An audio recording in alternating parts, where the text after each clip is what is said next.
So, we do not have our usual alcoholic beverages today.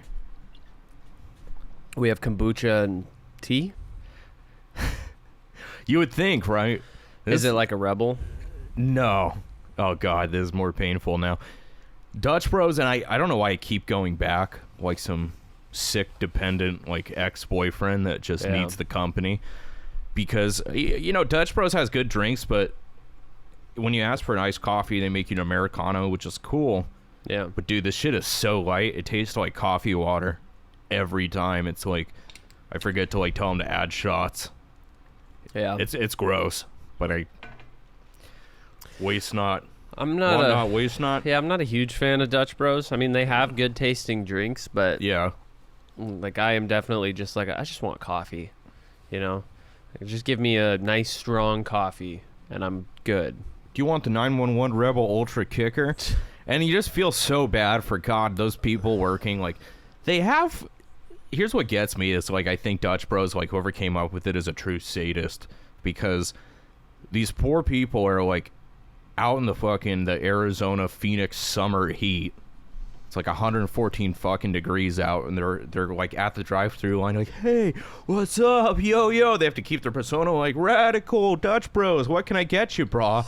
As they're getting like sunburns and heat stroke, and they have like two functioning like voice comm menus, but they're like, nah, we're just gonna put you out there anyways. Don't want to waste the electricity. Yeah. I think it started in Seattle, but yeah, it definitely is torturous in the summer here. Well, yeah, that's cool in like Seattle, or like when it was in Oceanside, like yeah, it's great. Yeah, fucking but here beach, it's coastal summer, but it's like a Arizona? sentence. Can't it be an exception? Yeah. Do they get paid enough? you know? I don't think they really get paid that much, but yeah, I definitely. Like, fuck that, man. That is their business model, is like pain and suffering. Talk to people. Yeah. And like be out there. So I guess it makes sense, but yeah, I would hate to work there. Could you imagine? Like you're just dying of heat and you're like, what's up, dude? Oh my God. Dude, I barely make Do you it have out any to my water car in there? sometimes. I know, right? From the front door, I'm just like, whew.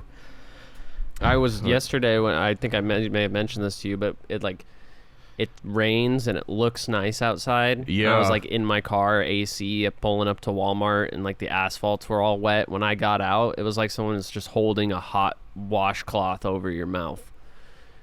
It was miserable walking from my car into Walmart. Ugh, it sucks so bad. Nasty.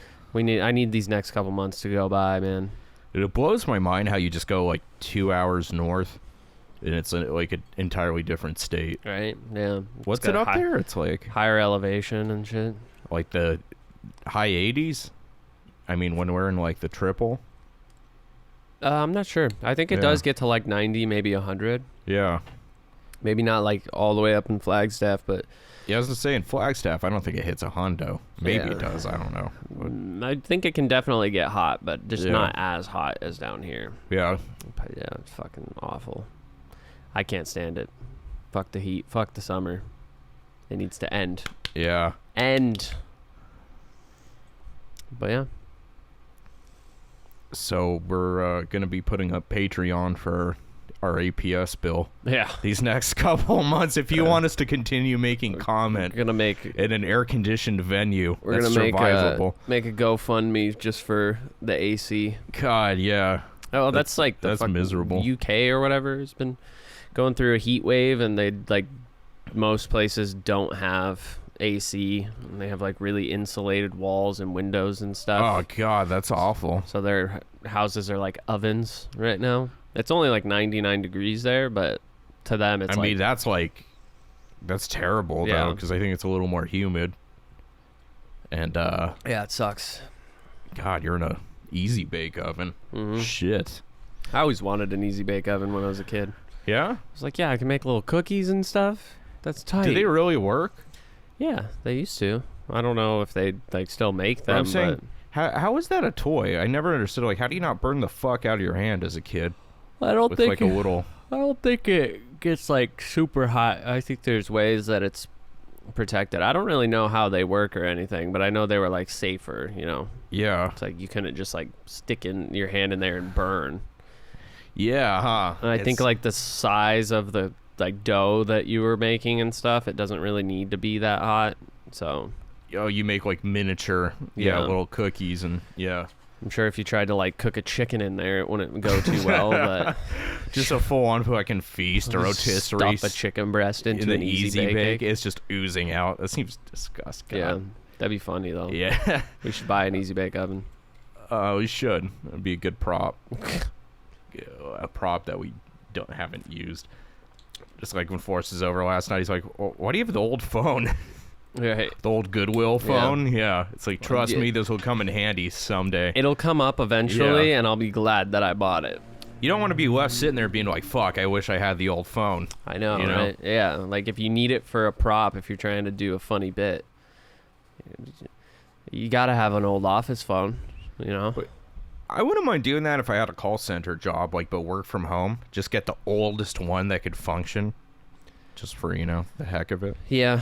If you didn't have to use it all the time, though, because using the phone all the time, like a headset. Yeah. Makes it easier. You could hook it up to the phone, and you get like the ring on the phone and stuff. Yeah. You could be like, please hold, please hold, please hold. Yeah. Is that what you did when you had Didn't you do like a something from home? Yeah, it was through the computer though. Yeah. Like they gave me a work laptop, and that was what the calls went through. I actually had to use my phone, I think. Okay. Yeah. I had to use my phone and like call the number and like connect it to the laptop, and then my phone would just be on like one long call. Oh, okay. So I didn't. Yeah, it was kind of scuffed, but yeah, it was fun. I loved it. I didn't like the job itself, but there's something to be said about being able to just like wake up, sit at your computer, throw on some anime, and clock in. Yeah. And then you're just sitting there watching anime and just like, thank you for calling blah blah blah. What language would you like to get today? That is pretty sweet. It was nice. But yeah, I feel like that could tie into our next segment here. We could call it the 2D Research Club News Hour broadcast special just for you. We're working on that shit, all right? Yeah, working on the name. We're working on the name here, but 2D Research special news segment time. Yeah. We'll figure it out. Plus Ultra Max. We'll figure it out. Have you gone through the news? There's a few things I was going to touch on. So, I actually got a couple notes here of just some major points I wanted to make sure to bring up this time around. Real quick, just because it's a fast one while you're pulling that up. Yeah. I think we talked about this before, but I completely forgot. Overlord Part 4 is coming out right now. Dude, I saw think they're that. like 3 episodes in or something. Yeah, I don't even think I started 3. Bone Daddy's back. Bone Daddy. Yeah. I haven't started watching it because I was just watching that first episode of Engaged Kiss earlier, but yeah, I might have to come out of my retirement, watch Overlord Part 4. Yeah, because I was just talking last week about how I'm not really watching anime as much, but like there's so many good shows coming out right now. Oh yeah, so I gotta try it. There's a bounty. I think the major kind of thing to touch on here was I thought it was pretty cool. CXR? What is Crunchyroll Expo. So I think it's CRX, yeah. It's in San Jose. It's August 5th to 7th. Looks pretty dope. Like, it's pretty loaded. Yeah. They actually have a ton of guests coming, and I think it's going to be more consolidated than, like, Anime Expo in Los Angeles was, but looking pretty cool. But, yeah, we could pull it up here.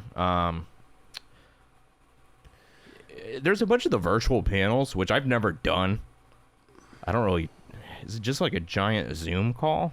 Like, I would assume so, yeah. Just like a live stream or something. Yeah, something. I would imagine that's what it's like. Bungo Stray Dogs. No one cares about that. I feel like Bungo Stray Dogs was one of those things that like looks... Because it's... Isn't it like Gundam or something? It's like a mech, right?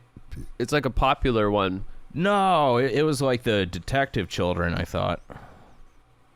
It's it is something though. I can't remember. I don't think it's is it? Oh, that's gonna record desktop audio. I can't do that. I thought Bungo Stray Dogs was like I can't remember, but it is like a franchise of show, I think. I can't remember what it is though. Yeah. Maybe I'm thinking of something else. Yeah, I don't know. You thinking like Gundam like Blood Orphan or something, or? I think that might be what I'm thinking of. Yeah, because I think Bungo, I mean, I even forget exactly what it was. I fell off that so quick. But yeah, like you said, it looks a lot cooler than... I know there's like diehard fans out there, and they're probably going to click off and hit the dislike. I've never really watched it. Yeah, so. I can't say because I haven't watched it in its entirety, but I got like 4 episodes deep, and it just wasn't tickling for... Just like Fire Force, dude. That one was supposed to be so hot, like no pun intended, like so big, so and flamey, hot, cheaty, and it was just it's the one time I like fell asleep every time watching something. Yeah. Same with Dr. Stone, dude. I feel like the list kind of goes on. There's a lot of big ones. Like, God, I kind of liked Dr. Stone. Yeah, it was like cool for what it was, but like it's as it goes on, it's like I'm less and less interested. Yeah. I do like how it's kind of like faux informative. Like they'll give you the basic rundown of like why it is true to reality, but it's like you obviously wouldn't be able to do it like that. But they tell you like what things are made of and where you can find them. The properties. It's like it seems like something you would play in like a class. Yeah. It is pretty. Yeah, it was cool in that regard. It was kind of funny. There was moments to where I was enticed by it. I've seen definitely in the teens, as far as episodes go, but for Dr. Stone. Mm-hmm. But fell off there. I think I watched all the way up until like I got a couple episodes into the Stone Wars. Okay. Because what's the guy's name? Sukuna. Yeah. Sukuna.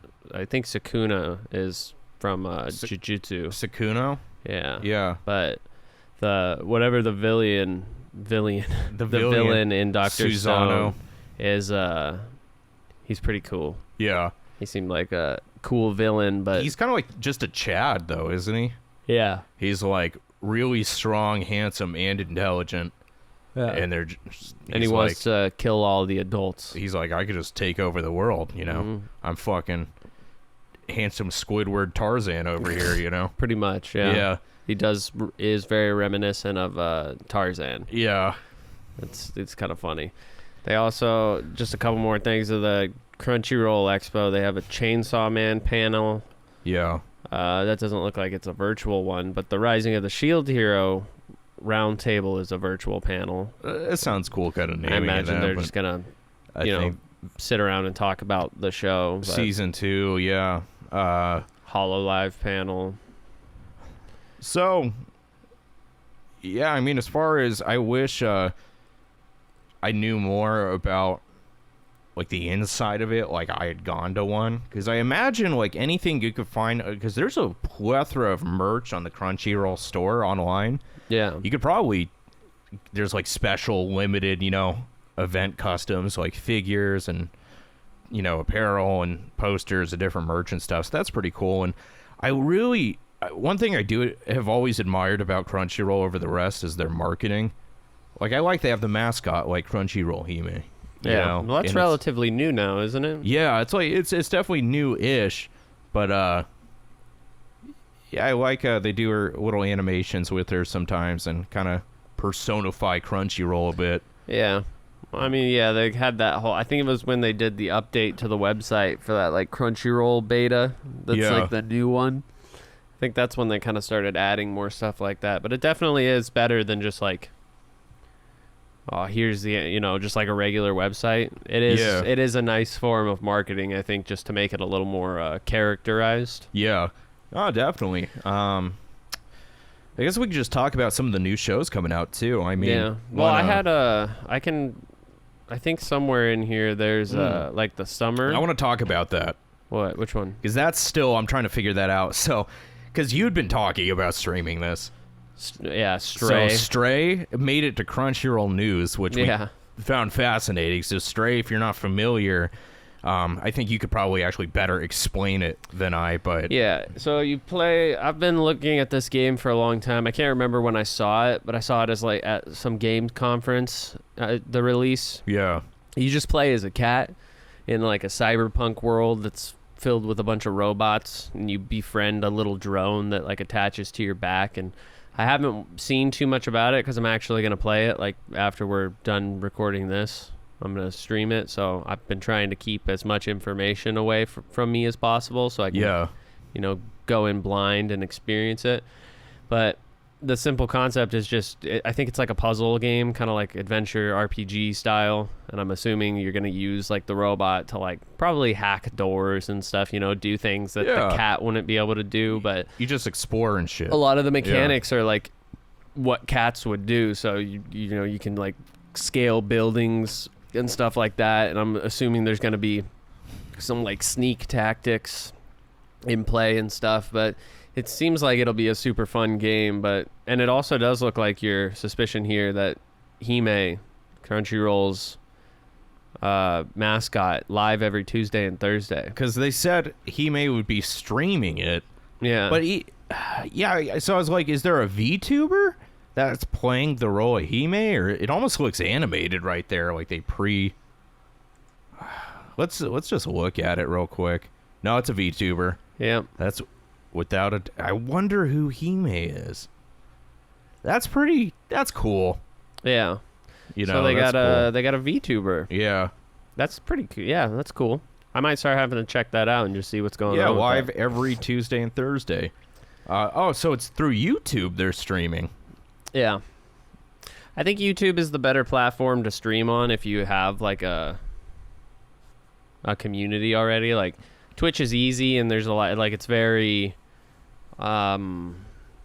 favorable to discovery. Yeah. Like YouTube doesn't really have a system set up to where you can go and like find random people who are streaming. Like you have to know the person, right? And then you'll get notified that they are live. Yeah. Where Twitch, you know, I could go to the game category for Stray and find people who are playing that just, you know, they have like 2 viewers. Yeah. YouTube doesn't really have that system, but I think as far as the capability of it, because you can do a live stream on YouTube and then immediately set it up to where like after the live stream it sends everybody who's there to your video.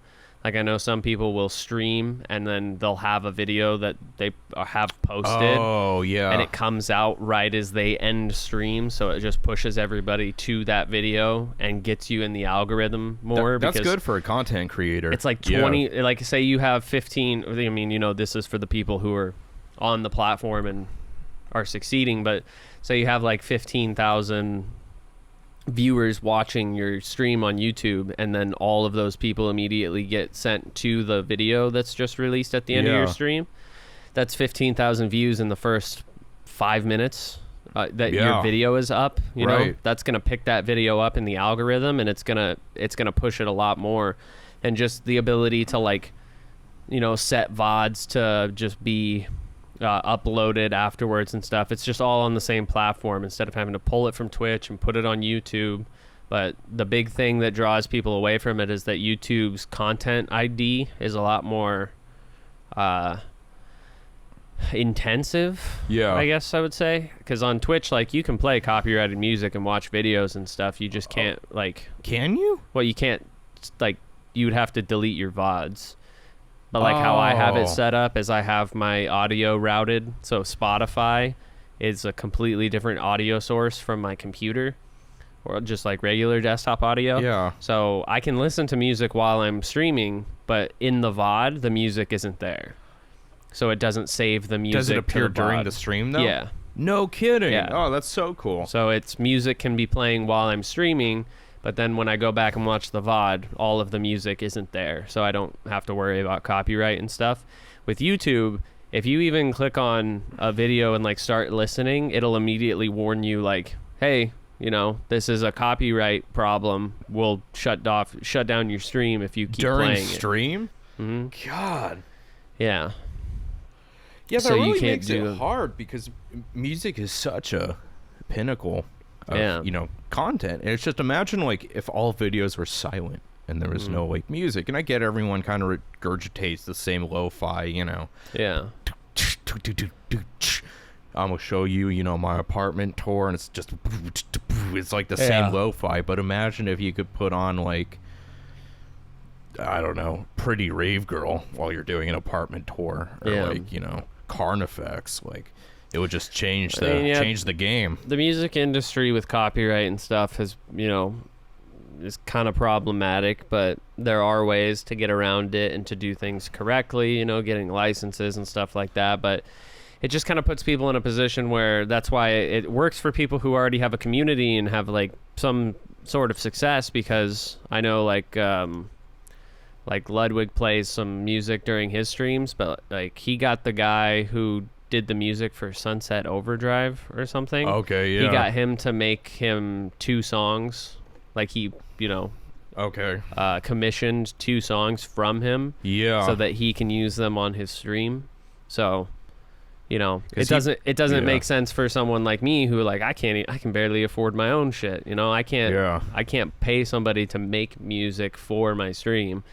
But for people who already have a platform and are successful, they can just commission music to be made or buy a license if they really want to use one specific song, like thematically or something. And an excellent thought too is maybe a budget option. Let's say like you're relevant enough to where you are getting the hundreds of viewers or whatever, and you wanted to dish out the $10-15 on, like, was it BeatStars? There's BeatStars. There's a bunch of licensing where websites. you could probably purchase just a lease, like a minimal lease for usage in a video, right? Because you're not necessarily, the song's not being monetized. So I think it's different, like if you were to put vocals on a track and then monetize it, or I don't know how that works. The way the content ID will pick it up, though, it doesn't matter if if the song is in there, it is technically being monetized. Yeah, that would make more sense. So it would be the same thing like if you bought a minimal license and it says like, oh, good up to 500,000 streams or whatever it would be. After that point, yeah. Yeah, so if your video got 500,000 views, then it would, they would probably have to like go and find it and make a whole thing about it because, it wouldn't be getting kicked up by the content ID. But after that 500,000, say it was at like 1.5 million, if they randomly decided to check in, they could probably make a case saying like, well, you owe me the monetization for, 1 million streams because you're 1 million streams over the contract that says you can monetize up to this amount. So essentially you'd have to pay like the $300-$400 for like the ownership of these.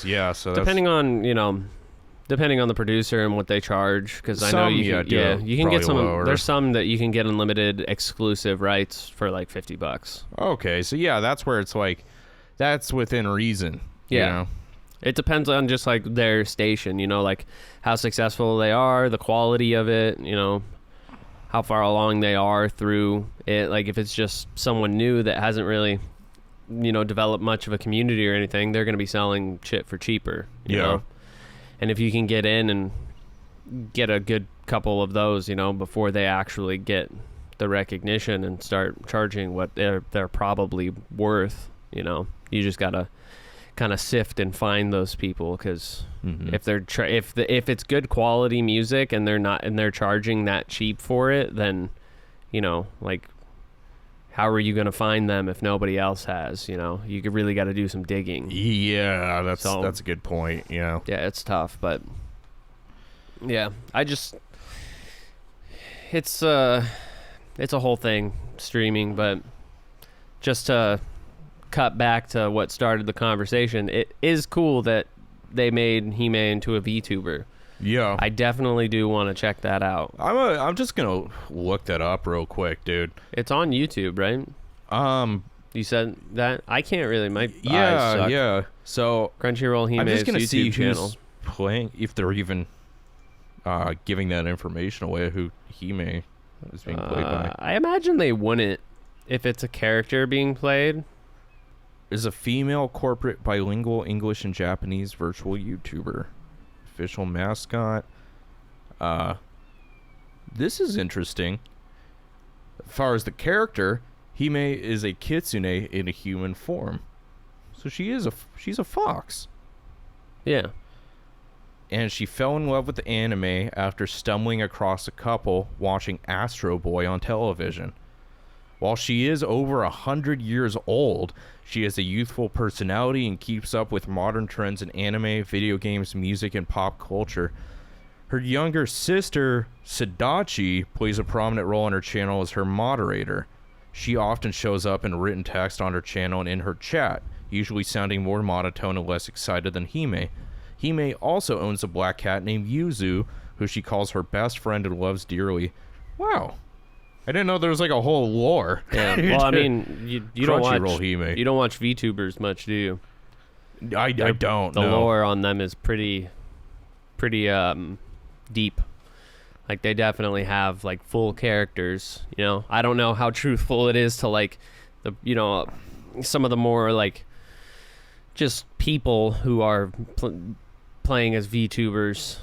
I don't know if it's so much like it is their actual life and they're just characterizing it as their VTuber persona, or if it's like entirely made up bits that are specific to the character. But generally they don't really like, they keep an anonymous factor. Like they don't, there's a separation that they really portray the VTuber as the person, and they don't really incorporate their real self at all. Like they don't, there's very few of them. It really is a character. There's some who, when they go to panels and stuff, you'll see the person who plays the VTuber, like in the flesh, like in reality, doing a panel for their VTuber that they play as. But there also are people who, don't expose their self, and your cat's going crazy.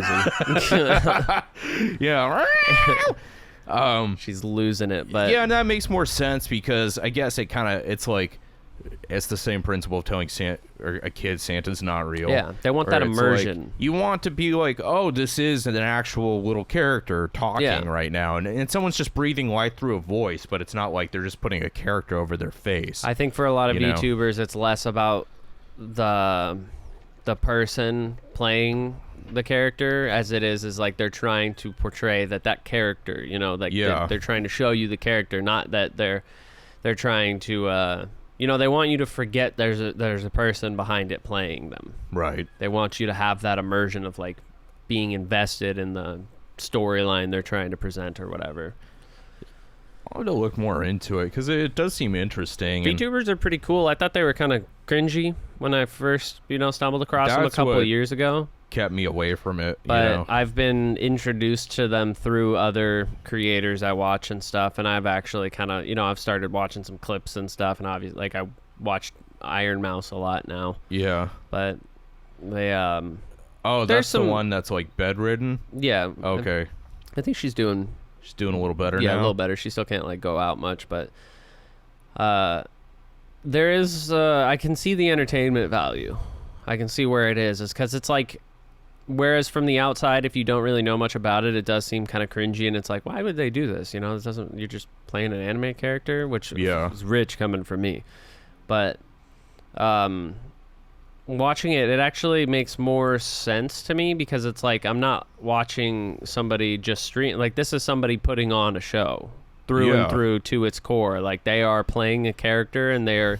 It's very. Some of them are extremely entertaining to watch because. They'll just scream and complain and play as their characters, and it's gotten pretty intense. Like all the V Shoujo and stuff like that, they have like full animated sequences with all their characters, and now they're just doing like voice acting bits for them. I've seen that. Yeah, that's pretty cool. It's getting to the point where it's just like it's one of those things. It's like if you're ever doing something that somebody like tries to make you feel embarrassed for.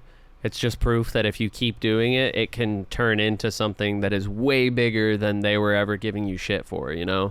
It's like no longer this person is just sitting in their room playing with a 2D, VTuber avatar. They have like full 3D models that have ranges of emotions and stuff, and they have people, you know, animation teams working on like small, short, episodic things with all of their characters and this collective. It's like a TV show that you can actually go interact with the characters of. Yeah. And I think that aspect of it was when I started being like, oh, okay, like I see.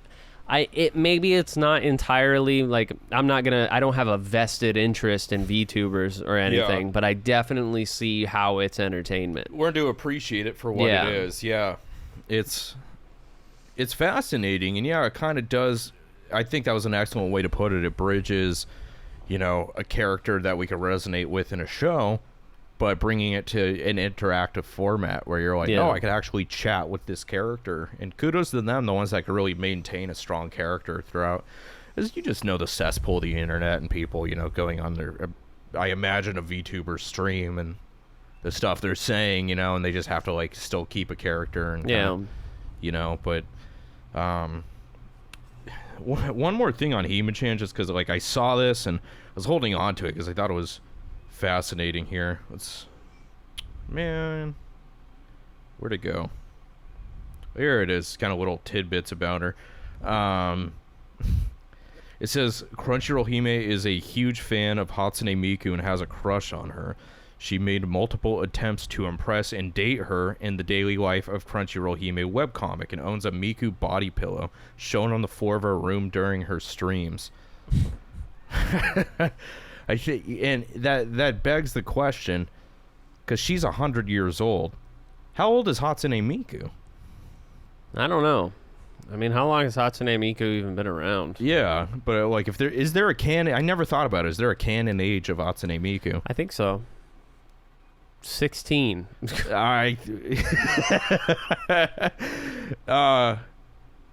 Someone's saying, why is Miku 39? Hatsune Miku Expo 2021, huh? There's a whole expo dedicated to this Vocaloid. Wow, I mean, it's kind of like the grand mommy of Vocaloids, you know? A free online concert made together with. So it's like that's crazy. Yeah, Hatsune Miku has gotten as popular as she has. You know, and it like started and kind of ended with her. Like, I know there are definitely other Vocaloids and people are in the scene where they're well-versed in different varieties, but the household name is Hatsune Miku. You think of a Vocaloid. Yeah. Who has held onto that crown for, you know, however long she's been around, which has been a minute. Yeah. But I have a feeling that soon here, pretty quickly, like, Yami is going to take over, kind of be handed the crown, pass the torch, you know? Yami? Yeah. I don't know about that. Bro, Yami is massive now. Like, to the levels of Miku, though? Pretty damn close. That's what I'm saying. On TikTok, dude, like millions and millions and millions, you know? Like, people are using the sounds and, like... But like, are people marrying holograms of Yami? Probably not, because they know it's Deco voicing her. I think that'll be... when we really see the dethronement. Yeah. Is when people are marrying, representations of them. NFT wife. Oh, God. You screenshotted my NFT wife. Don't even get me started. That could be considered like a fucking affair.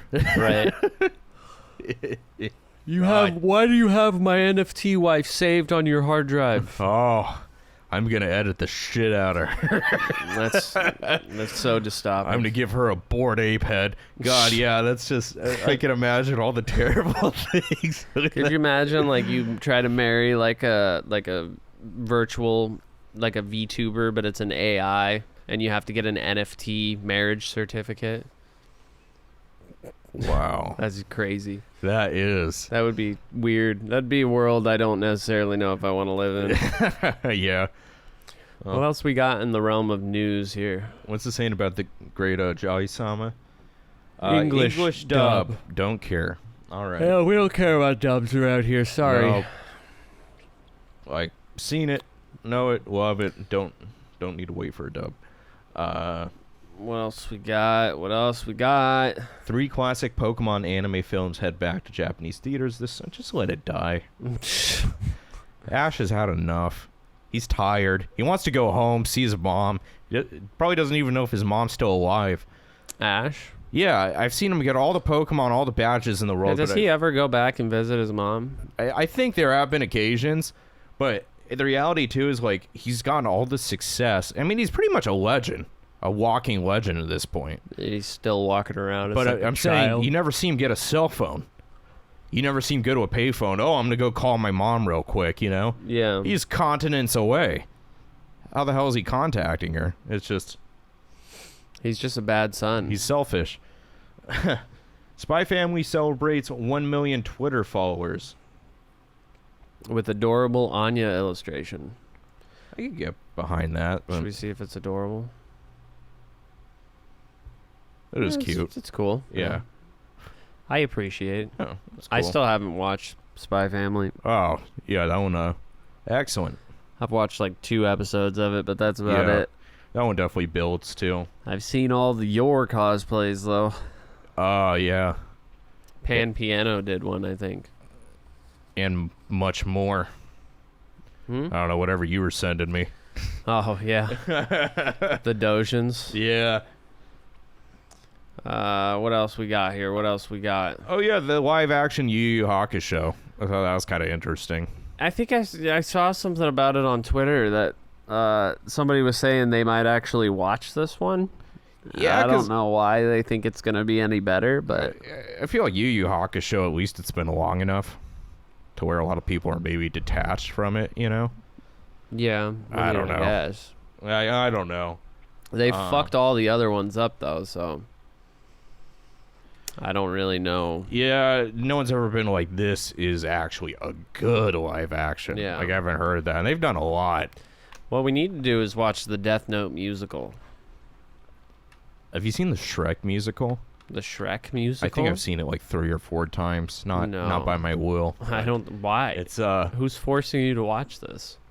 she's not around anymore, but, you know, it grows on you in a weird way.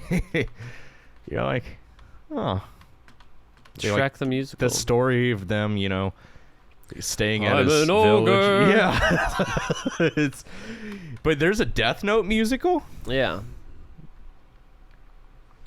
I don't know anything about it, but Trying to picture Ryuk singing like apples and apples, like you got me, killer ball, dropping down my Death Note because I'm bored. And it's just so disgusting. yeah. I like to just picture Ryuk as Willem Dafoe now. Ever since the Netflix one. Oh yeah, I just think of Andre every time. But I think that was the only redeeming quality of the Netflix live action for Death Note is that Willem Dafoe was the perfect casting for Ryuk. Like, there's just no better voice that fits that character. Was it actually him, like, with makeup playing the character, or was it like a No, I think it was CGI and but he voiced it? He just voiced it, but he's just got such a perfect voice for Ryuk. If you're gonna do an English dub of that, like, yeah. he is just the one you want to play. You just it. think a Green Goblin voice with a little twist, but That's basically what it Yeah. was. It was the Green Goblin voice, but I just picture messing up the lines like, you've seemed to find my Death Note, Peter Parker. And he's like, ah, shit, not again. I'm something of a Shinigami myself.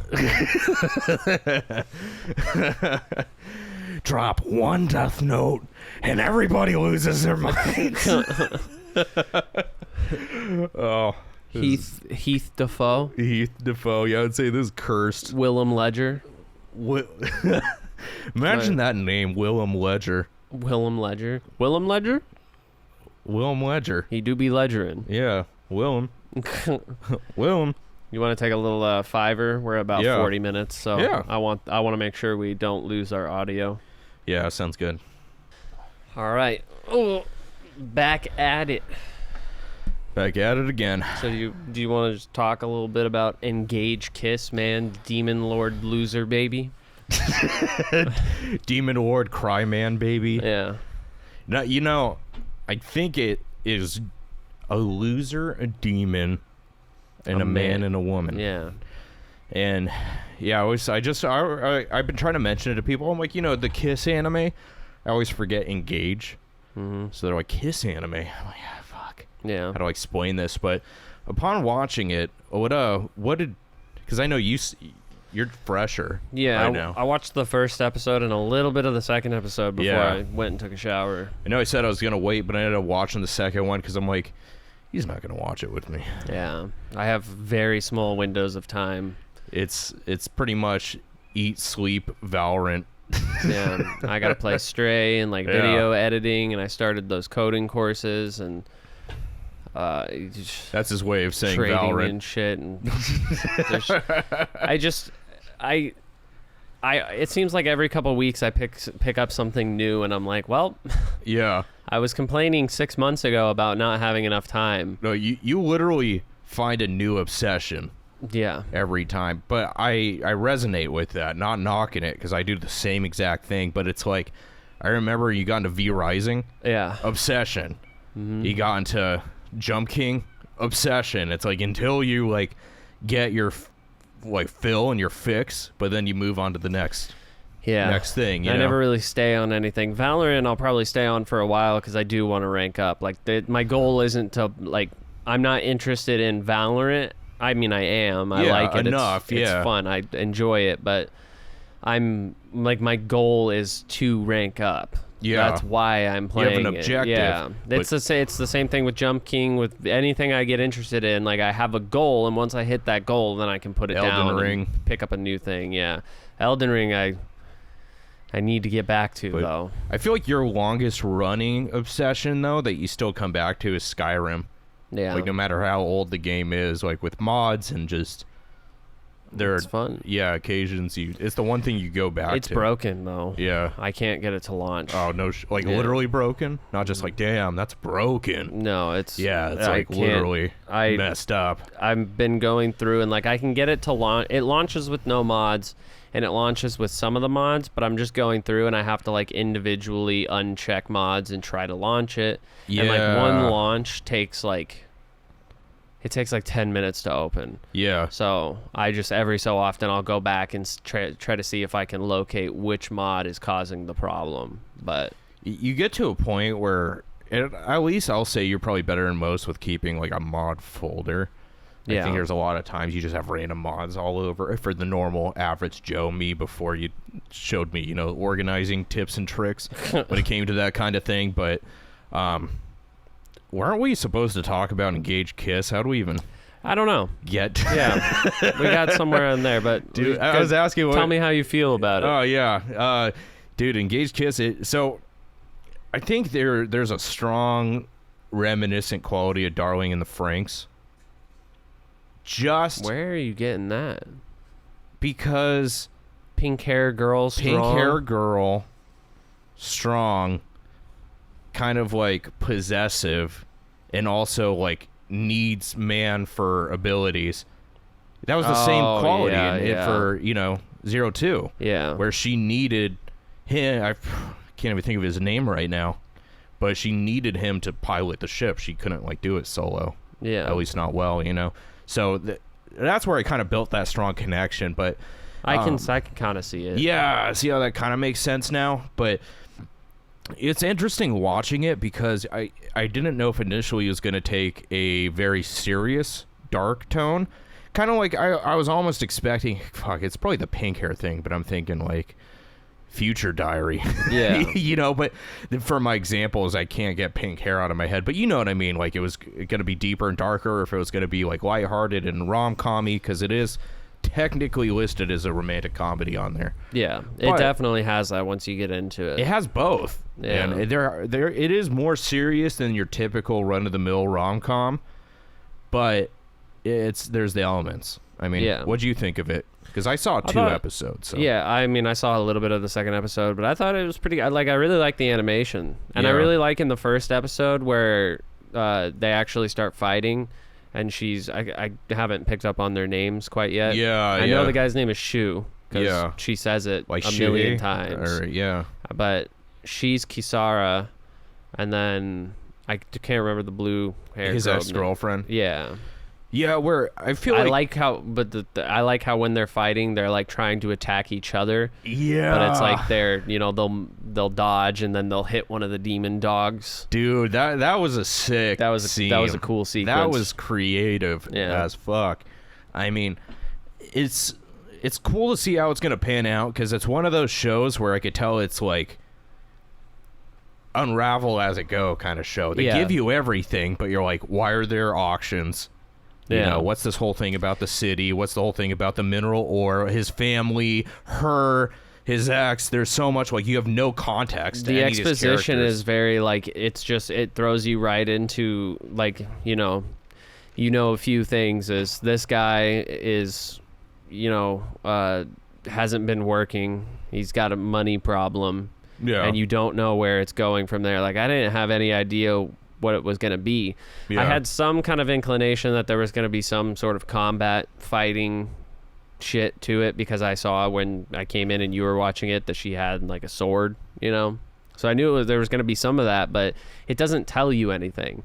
It goes about the story like it's like they're not trying to tell you, and as it starts to build, you start to piece things together like, oh, okay, so they haven't been he's been talking about like not working and stuff, this is his job, and then talking about auctioning, and it just like lightly shows like some demons and stuff, on like news posts and shit. So you're like, okay, so there's demons in here, and then it starts to like open up the story. Like, I think the exposition was done really nice. It's not just like a like record scratch, yep, that's me, you're probably wondering how I got here kind of bullshit, you know? I think there are enough context cues for the story building for like a seasoned like anime watcher. I'll say for example, like, I think if this is your first foray into anime and you're watching, you're like, oh man, this guy's just a loser. Like, he's extorting his ex-girlfriend for money, this new girl for money. He's a jobless bum. They kind of play it that way. But you see the little bit of just context clues they give, like something happened with his family. The way he expresses it, too, is like, yeah, he does kind of seem like a groveling loser in moments, like asking for money, but ultimately it seems like he's choosing to take very specific jobs for a reason. Like, he has a greater purpose, and he's waiting on this right thing, Yeah, and she's got her, like, reaching into the demon's mind to, like, find something, so obviously there's some, like, larger... My guess is that he's looking for his family. Yeah. Maybe his dad, like, became consumed by a demon, or maybe his dad is like a demon lord and control some bullshit like that. He has a greater reason. Like, he's not just being broke because he's lazy. Like, there's a reason for it. He has a resolve, and there's like a goal he's set out to try to achieve. And he's trying to find that specific thing, and if it means he's a little broke and strapped up for cash, it's like that's his resolve, even though he kind of goes back on it in the second episode. But there's not a lot of what was the term I'm looking for? You don't see that if you're not used to shows of that nature, though. Like, I picked up on it because I'm like, oh, I've seen something like this before. So I see how it could be especially exciting for somebody that's like, it's probably gonna be like, I thought he was just like a loser, shit, when like stuff comes out later. You're like, that's the intention of the show. I definitely was able to follow along, even though they weren't giving you a whole lot to work with. But I mean to say that in like such a non-pretentious way too. Like, seen a lot, but you know what I mean. Like, you're just what to come to expect sometimes. When you've seen a lot, so you have an idea of what's gonna happen. Like, you could piece it together because there's a lot of similarities in how stories unfold at times. And that's just kind of how anime goes. Anyways, is like it follows tropes and concepts and stuff. Dude, back to the Iliad, dude. That's like the hero's journey. That like shit Homer was writing about back in the day is really what we model like most modern stories after. But with our own twist. I think even more there's more specific aspects of it though. Like, anime is just like heavily like, it is just the tropes. There's very few times that they like go against and try to tell a story outside of what we know anime for, like anime specific tropes. It's kind of like the puppy mill at times where it's like constant inbreeding to get a perfect product. Like, Yeah. oh, we want a dog to be this small and this fuzzy, so they're gonna be I don't even want to like word it the way I was gonna word it, but you know what I mean. Yeah. Like it's We've talked about it before Yeah. though, that like it is one of those things like you can a lot of these anime you can pick and you can watch and you know what's gonna happen, but there's like the small differences that make it what it is. It's not necessarily like the overall story itself that's like, oh my god, this has never been done before, but like the way they do it or the concepts they choose to talk about. Like when we were talking about like there's an anime for everything, like they have anime about people in space who like collect trash and debris. There's anime about sports. There's anime about calligraphy artists. There's babysitters, anime about babies. Yeah, it's like there's just so many. They basically just pick something and say let's apply the tropes. And then there's Miyazaki. I think he just purposely tries to think of the saddest shit. He's like, okay, I'm gonna make a character, but they're gonna have no limbs, blind, deaf, dumb, and have cancer. Let's make a beautifully animated film about it. That's definitely one of the exceptions. I think is he can take tropes and make them seem new. Because that's the thing. It's not even Miyazaki though. I'm thinking more of like the Miyazaki inspired films, kind of the ones you've been watching recently. Like Makoto Shinkai stuff. Yeah, like 5 centimeter or whatever. 5 centimeters per second. Your Name, Weathering with You. Yeah. Garden of Words. The Spirits. Or there's another one I can't remember. What's the one we just watched where there was like the time stop ability? Time stop ability. Where it keep going back in time. There was the guy like who was jumping through time and got stuck in that time period, and there's the girl that like she had marks on her where every time she used the ability to like talking about the girl who leapt through time. Yeah, I'm like thinking of stuff like that. Yeah, girl leapt through time. Yeah, that's it. Yeah, that was a good one. Yeah, I definitely I don't know, anime movies are so fucking awesome. Like, they're just like, I don't know if it's the higher budget or what, or just like a clear and concise story that isn't a 13 episode banger anime that doesn't actually have a conclusive end or what it is, but just they're just so well done. They're so beautifully animated. But I don't know did I mention I wanted to talk about Engage Kiss, the animation. I think I briefly mentioned it with the fight scene, but went into that. But the animation is really nice. Yeah, that's a major selling point for sure. I've been digging the music in it and stuff too. The character design is great. I don't know what it is, but they're very clean. Yeah. They look nice. Shu, the protagonist guy, he looks kind of reminiscent to the kid from Blood Blockade Battlefront. Oh, okay, yeah. Just with like the long scrappy hair, I know like it's a dime a dozen for male anime characters, but that's just immediately what I thought of. It's you thinking like Future Diary and thinking it's gonna be like a darker story and stuff. That's kind of where I got the vibe, is like the hairstyle of the male protagonist kind of made me think it was gonna be more of a Blood Blockade Battlefront kind of deal. But really think about it though. Think of every pink-haired character. Think of 02, Elfin Lead, Elfin, yeah. Future Diary. God, there's that other one. It was another pink-haired girl, but she's like killing all the other students on the island. I'm trying to remember the name. That's like Given from the first episode. It was dude, that name will come to me. Just pink-haired girls in anime being related They're to always a dark story. Crazy, and there's a dark story. I feel like because it creates kind of that contrast of like you think of pink hair like light and foo-foo, and something like much lighter in context, but then they're not. I mean, they definitely are like the yandere trope kind of. I feel like it's like when you think of that, whether it be Future Diary or not, like you just immediately think of pink hair. That's what you get from it. But I don't know. Yeah, maybe that's just part of it. Maybe it is the pink and bubbly. It's just the juxtaposition of crazy and cute, Yeah. But I don't know, I'm trying to think of other pink-haired anime girls but I can't think of any. Yeah, like I totally wish I could think of the name of this one. It was actually pretty good. Yeah. But, I can't remember. yeah, but yeah, so far high hopes for this one.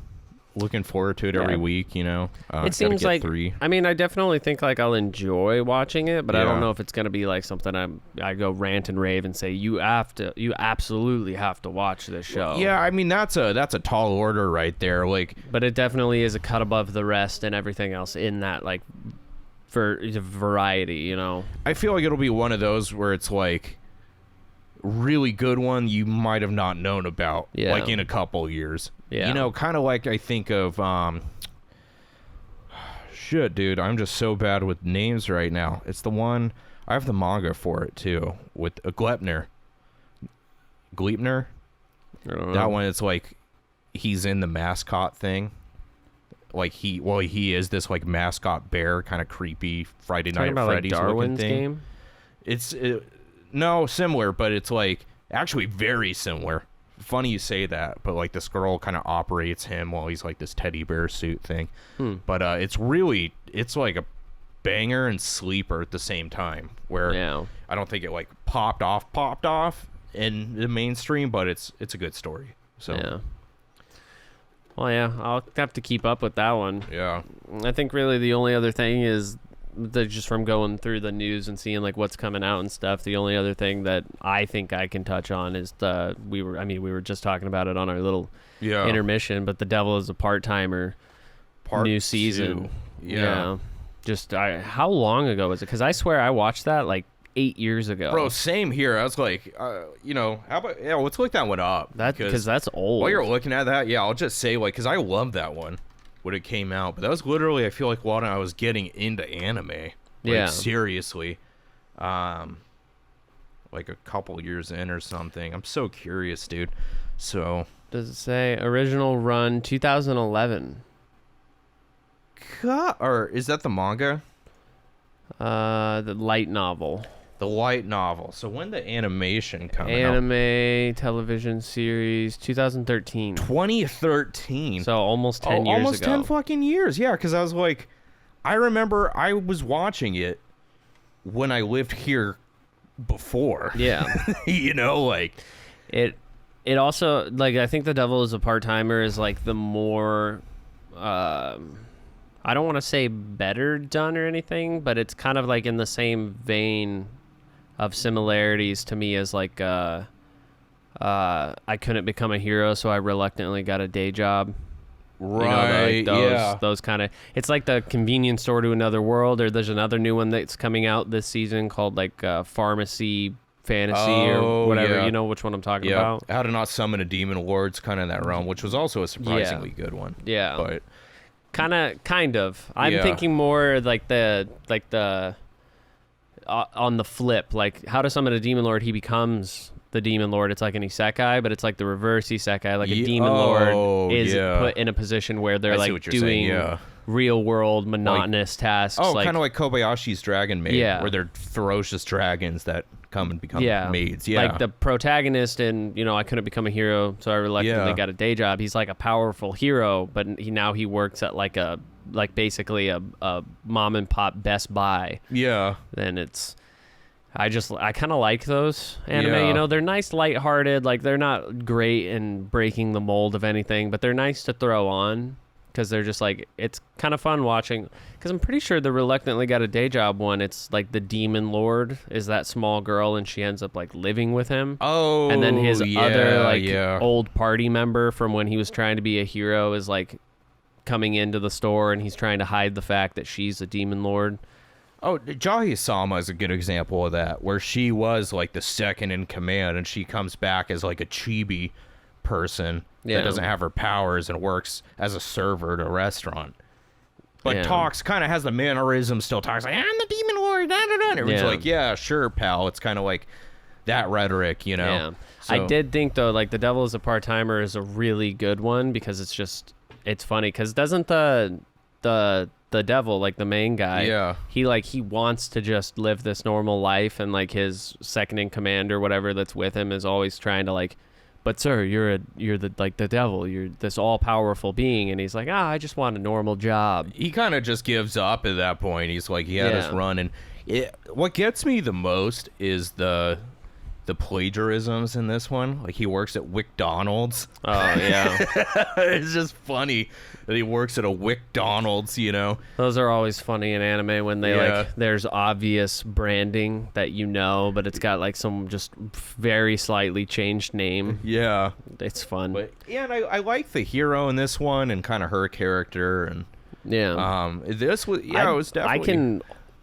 I can hardly remember. I remember bits and pieces, but I can hardly remember. That's why I was gonna watch part 1 again, but you said that there's a recap in the new season, so it really, because I'd forgotten most of it. Yeah. You know, watching the recap, it kind of like briefly goes over, you know, what happened before and reminding you who the characters are. Kind of, they treat it like you haven't seen the show before. Yeah. So that helped a ton, because it's been almost 10 years. They almost have to. Yeah. At that point.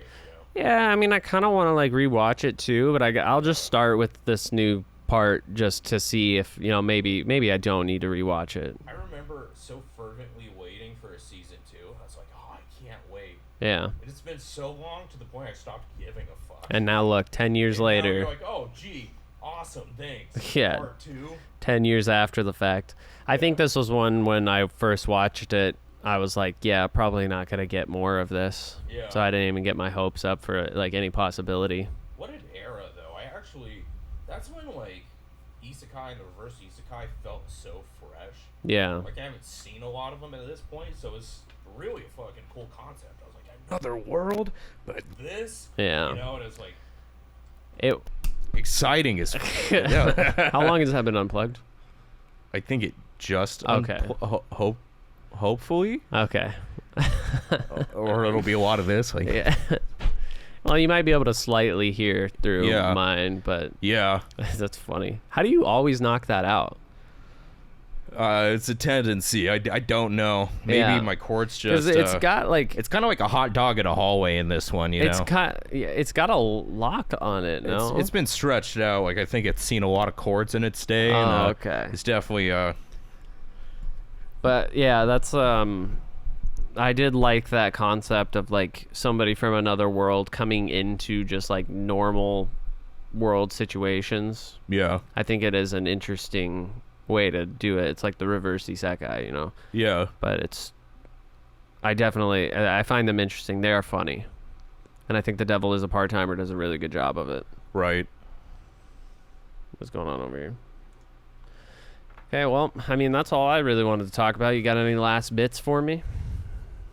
Yeah, I mean, I feel like we touched a lot on that, so I'll just say other cool shows to check out. Like, if you're a fan of, what is it, like Tales of a House Husband or something, where it's like the Yakuza guy. Yeah. That's like a house husband. There's one that's now like about Yakuza babysitters. That's pretty good, and I love those feel-good ones, so I'd say definitely check that out. There's another sports one I was watching that's like been out for a minute. It was like Prince of Tennis. It's been out forever, and it's a tennis one. Yeah, it's actually pretty good. It's pretty dope. So that's another cool one to check out. But anyways, thanks again for listening along with us, going over the news a bit, and we're gonna get this a little more segmented, but we're kind of having a run with it, trying some new things. So thank you as always. Take care. Peace out, guys.